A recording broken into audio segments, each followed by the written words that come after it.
আমার গানটা মানে আমি যেদিন প্রথম শুনছি ওই দিনই আমার অনেক বেশি ভালো লাগছে, যেহেতু নাজমুল ইভানের কাজ, ওনার কাজ মানে আমার অনেক বেশি ভালো লাগে। এর আগেও আমি করছি, তো সব কিছু মিলিয়ে সবাই অনেক বেশি সাপোর্ট করছে, অনেক বেশি ভালো লাগছে। সাকিব ভাইয়ের সাথে এটা আমার প্রথম কাজ, আর উনি আমাকে অনেক বেশি সাপোর্ট করছে, অনেক ভালো একটা মানুষ। আমি চিল ছিলাম, নার্ভাস ছিলাম না একটু, কারণ আমার সবাই পরিচিত, এখানে নার্ভাস থাকার কোনো কথা না। গানটি আমি প্রথম শুনেছিলাম, নাজমুল আমাকে পাঠাইছিল, অ্যান্ড গানটা আমার জীবনের সাথে একটু একটু মিলে গেছে, যার কারণে আমার বেশি ভালো লাগছে। টিকটক থেকে, অবশ্যই টিকটক থেকে এই মিডিয়াতে আসা। আমার ভিতরটাই জানে মায়া করে বলে, এই মায়া তো কাটবে না রে জীবন গেলে। আমার অশ্রুখানা জানে কত ভালোবাসি তোরে, তোর মায়া তো কাটবে না রে জীবন গেলে।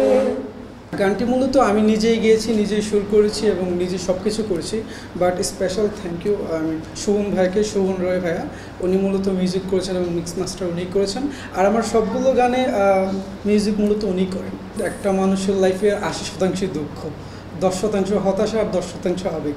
সো প্রত্যেকটা মানুষের লাইফে ইমোশন থাকে, আর গানটির নাম যেহেতু মায়া, তো মায়া তো অবশ্যই একটা ইমোশনের জিনিস, আর আপনাদের ভালো লাগবে অবশ্যই। আমার প্রথম গানটি গেয়েছিলাম, গানটির নাম ছিল এমন একটা মানুষ পাইলাম নারী।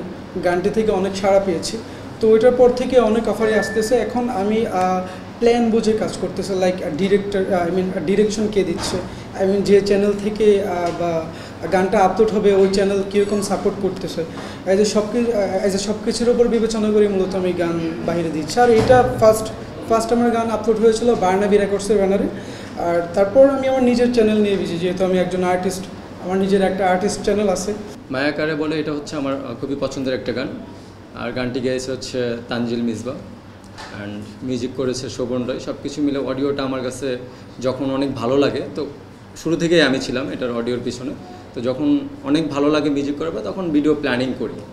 তো আমার মাথায় আসে যে আসলে সবসময় তো ধরেন যে আমরা খুব সিম্পল গল্প মানে দেখি, বা এখনকার যে মিউজিক ভিডিওগুলো হয় একটু ওইগুলোর থেকে একটু আলাদা মানে বের হয়ে কাজ করার ট্রাই করি।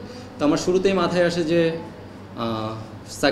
সাকিব সিদ্দিক, তো ও তো নাটক করে, তো কখনো মিউজিক ভিডিও করে না, তো আমি ওকে নক করলাম, গানটা পাঠাইলাম।